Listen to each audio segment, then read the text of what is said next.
Hey guys, I'm on a business trip near San Francisco and thought of using that opportunity to take an early morning hike to the Muir Woods. We'll drive downhill on the curvy Muir Woods Road. We park at point 1 and start the hike on the Ocean View Trail at point 2.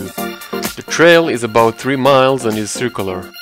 The park opens at 8 AM. My recommendation is to start walking as early as possible, since later it gets a bit crowded. At point 3 we'll turn left on the Lost Trail.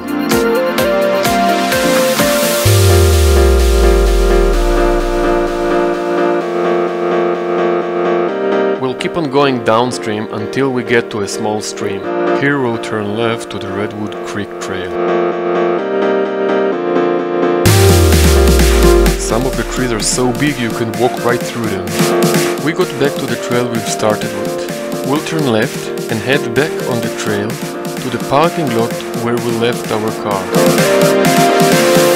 One last thing to note, tickets can be bought only on the web. Make sure to buy one at gomuirwoods.com before getting to the reserve.